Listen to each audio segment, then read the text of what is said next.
Mic check 1, 2.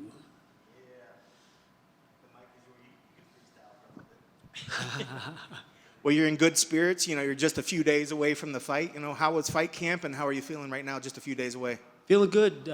Fight camp's been good too. It's been tumultuous. It's been tough. It's been a little up and down, but I think that's what fight camp ultimately is. So grateful for the work that I put in, and happy for another opportunity to be here. And you say ups and downs. Is that just temporary or typical run of the course on fight camps? Your body's up and down, or was there something particular about this particular fight camp that had external ups and downs or whatnot? I think when you train with good guys, good young guys that are trying to take you out, sometimes you'll have tough days. So it's just part and parcel with the whole thing. So no, it's been good. I've enjoyed this training camp and grown quite a bit, and feel like we're right on time. Let's go. And I know it's got to be unique for those guys. They're looking at you as the guy that's in the place that they want to be. But that being said, they're learning something from you, but it's good that it sounds like you're still able to learn something from them as well to kind of help prepare you. Are you learning new tricks of the trade from some of these young cats coming up? Just kind of keeping the blade sharp. Of course, these guys, they're introducing new things. They're switching stances, and they do all this new age stuff quite well. And I am a little, I used to be the young gun.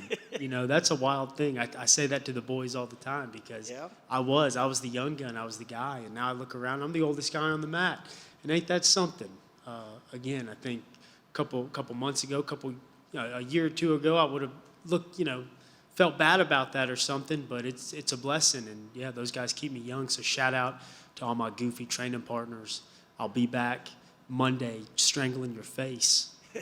And you mentioned, you're not the young kid anymore, but this is your second fight this year.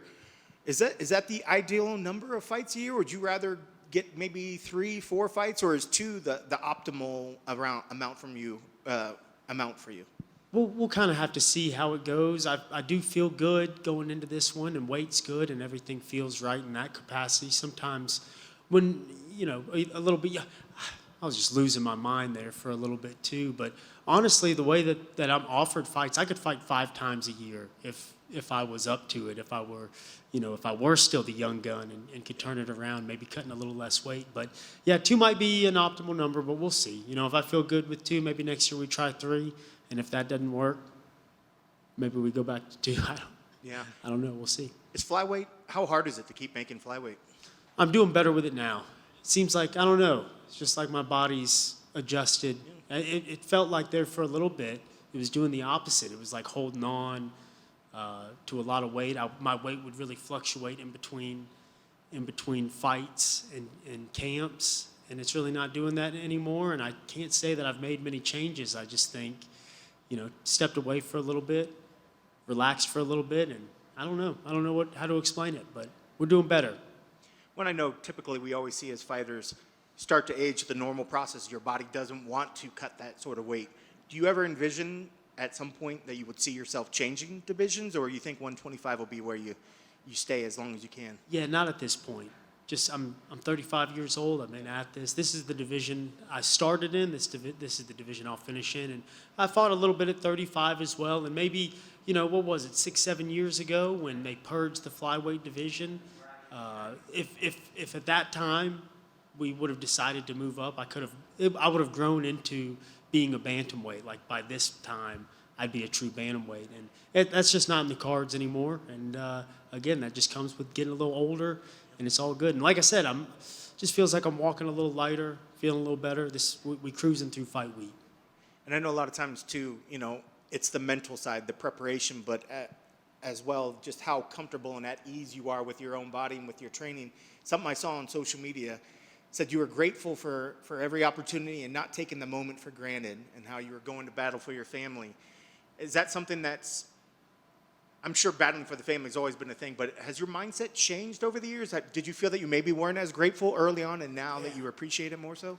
Yeah, I'd figure out ways to take it from myself, have a good moment, but it's like, with this or with that. And, even the opportunity, we're fighting in the co-main event, and I think when I was a younger man, I'd be like, that doesn't matter. I want to be the main of, it's never enough type of thing. And I'm just trying to be a little more grateful because what a life it's been. Fighting's been so good to me.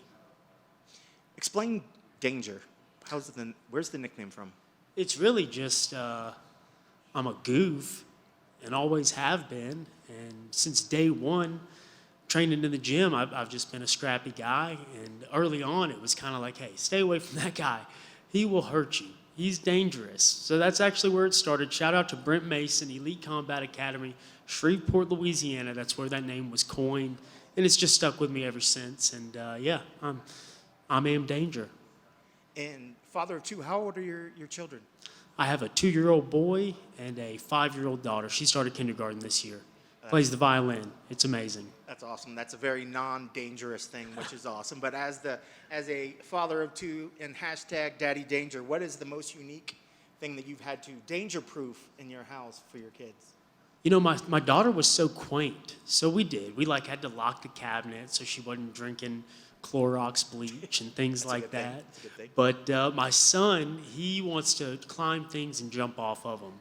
So we kind of have things that we just let him do it with and do our best to not let him climb the most dangerous of things. And it's been such a joy just watching them and just how different they are. And like I said, we didn't have to do much for Penelope. She was sweet and quaint and focused and quiet. But Matthew, he's a wild man. And how much has your drive and I guess your focus changed? We often hear about, dad strength and the dad version of guys coming in here. How much did that change for you and your focus after Penelope? Yeah, I'm still waiting on my dad's strength. So hopefully it comes eventually. No, focus is much the same. I think I've always been after a family, and that's always kind of been my drive. So now I have one, and again, just another opportunity to be so grateful. They good. It's probably the flyweight thing, maybe. Maybe once you get out of the flyweight, then maybe the dad strength will come on a little bit more. Maybe if I would have moved up to bantamweight, I would have got my dad strength back in 2017. Well, going to this fight, looking across the cage, Joseph Morales, where's he dangerous? He just came off. He won the Ultimate Fighter. Where's he dangerous, and what sort of stuff are you expecting from him? Well, I think he's hot. He's on a roll. He's a great grappler. Mixes it up pretty well, too. Well-rounded. But I think we know his grappling is what's his strength and something that he's able to get guys out of there with. So we've grappled quite a bit in this camp and intend to grapple a little bit on Saturday night. So, yeah, dangerous opponent, a guy that's overcome a lot of adversity in his own right, a tough kid. And he ran through the Ultimate Fighter. The Ultimate Fighter's tough.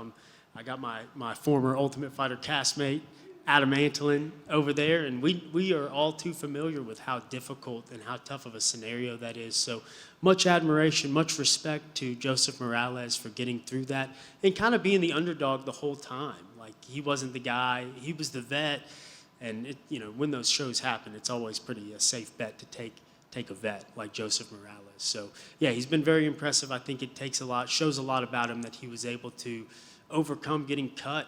I said in an interview today, I don't know how I would have dealt with that. I can't sit here and look you in the face and say, I would have done it too. I don't know. That's a hard pill to swallow. And means quite a bit that he was able to overcome that, storm back. Now he's about to fight me Saturday night. How about it? That's awesome. Keys to the victory. What needs to happen to make sure you get your arm raised on Saturday? Yeah, I think I just need to, I don't have to make anything happen. I think in the past I've kind of gotten wrapped up in that, I'm a scrapper, I got to go out there and make something. I don't have to make anything happen. My 2 feet on that mat, my 2 feet on that canvas, we scrapping.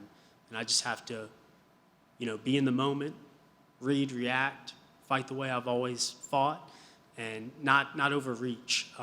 But I think it's important to make it a fight and not make it pretty and let him get his good grappling stuff off and, get into those technical grappling aspects. But be gritty, be mean, do my best to cause some damage along the way, and we'll see who wins. And it's a scrap, though, baby. I know it is. It's going to be a good one. And then looking forward to 2026, you like you said, it sounds like you get options, but is two fights what we're aiming for next year as well? Or do you want to maybe get there a little bit more often? Or what sort of goals are you setting for yourself for next year? Yeah, I think two fights a year looks good right now, but I don't know. It's hard to commit. And they know my number, too. Mick Maynard, that guy will ring me up and he'll ask me if I want one. So I can't just sit here and be like, yeah, 2 next year, maybe 1 next year. Who knows? Maybe 4. Probably not. Yeah. And then last question I've been asking all the guys up here. Recently, a lot of allegations coming out about fight fixing and people being approached about dropping fights or doing that sort of thing.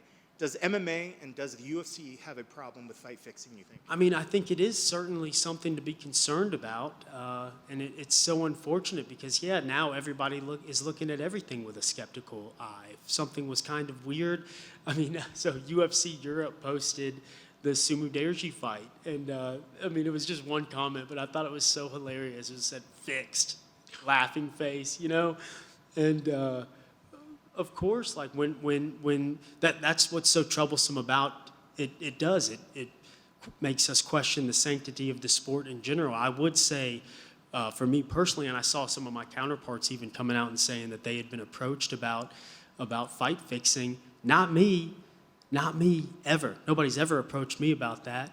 And I'd say this too: I'd freaking die out there. You're out of your mind. I would never go out there and just lay down. And I've had some bad moments, and I've been beaten.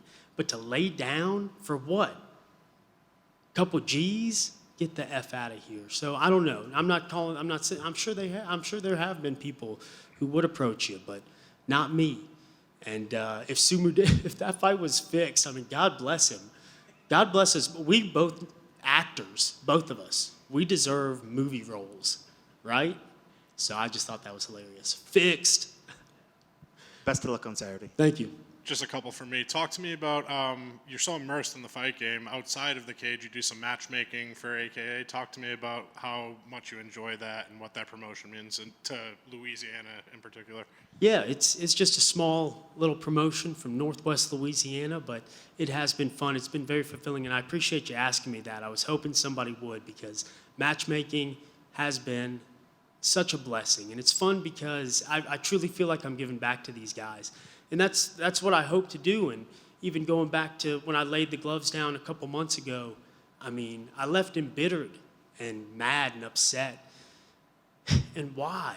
You know, this game's been so good to me. And not only has it been good to me, but if people do the right things, if they fight and they go out there and do things with honor, with dignity, and, you know, try to keep their sanctity a little bit. Don't do dirtbag things, take a couple $1,000s to throw a fight. Like, what are we talking about? And even with matchmaking, I'm trying to do so with integrity, and I'm hoping over time that I develop my body of work speaks for itself, so people trust me when I say, hey, let's do this matchup. I don't get so much pushback. People will start accepting these matchups, because I will say this, been very fulfilling. We've been on a heater too. I'm telling you, run back the last 5 events I've put together. The boys been on a heater, so it's been a lot of fun. Shout out to AKA, it's a great organization. Miss Amber Bishop, what a wonderful woman, giving me the opportunity to give back the only way I know how. Fist fighting, baby, this is the sport I know, so it's been great. It really has. You mentioned McMaynard. Are you going to give him a call when your career is over and say, hey, let's get me in the mix? Is it something you want to continue to do? Absolutely. And I think McMaynard's well aware that I'm doing it. So that's all I can ask. And I tell people he's my mentor anyway. So, you know, we have a good relationship, me and Mick. So what a guy. And I'm just out here trying to poorly emulate the people I've always admired. Guys like Poirier as a fighter, McMaynard as a matchmaker. And again, just so grateful. How about this? Just one more thing on the gambling thing. Obviously, it's become such a big part of this sport and professional sports in general. Do you pay attention when you're heading into a fight? I'm sure your boys and your friends and family, oh, you're a big dog in this one, or you're a favorite in this one. Yeah, it's hard. Do you pay attention to that stuff? It's hard not to. I mean, if you're on social media and you get tagged in all this stuff. So yeah, I'm well aware. And it's all good. But again, ain't nothing new to me. To be the dog, yeah, right. Please, my whole career. It is what it is. I love it. I can't win? Psh, what? Let's go. And then last one for me, something that's kind of been overshadowed with this whole gambling thing is the eye poke thing. It's happened 2 weeks in a row. It happened this last week at the Apex. You've talked about the new gloves in the past. Does the UFC have an eye poke problem? What needs to be done to rectify it? Should the referee enforce a point no matter what? What are your thoughts? I'm kind of in the middle on it. I do think I would like somebody to run these numbers. What are the eye pokes like in female fights? Because the female glove is different. It's a little curved, not big, it's subtle, it's very small. But somebody run the numbers. Female eye pokes compared to male eye pokes. And I think if the UFC changes the glove, they need to just make the men's glove more like the women's glove. Little curve to it, shorter cuff, that would be the fix. And of course, I'm on the side as well with like these guys who are constant offenders. Like, you know, maybe we do take more points. Maybe it is something, but it happens, you know. And I would say to the young guys out there seeing all the eye poke stuff, when you're in the gym, no matter what, you get something brushed in your eye, you just go on and tell yourself it was a punch, keep on fighting and do your best. If the ref stops it, that's something else. But yeah, it's hard. It's tough. It's tough out here. So. Sorry, one more. Tough year for the Saints. What do they have to do to turn it around? Yeah, I came out here rocking this shirt with intention because I don't give an F if we suck. Virtue signaling. Yeah, go Saints. I want tickets. No, it's been a rough year. I wanted to stick with Rattler, but it's the Tyler Shuck show, so let's go. I do like the coach. I think the team's young. We sold for some picks. I think they're doing the right things. We'll see. I'm a fan regardless. So, yeah, we're terrible. But after this fight Sunday, I'll be tuned in, baby.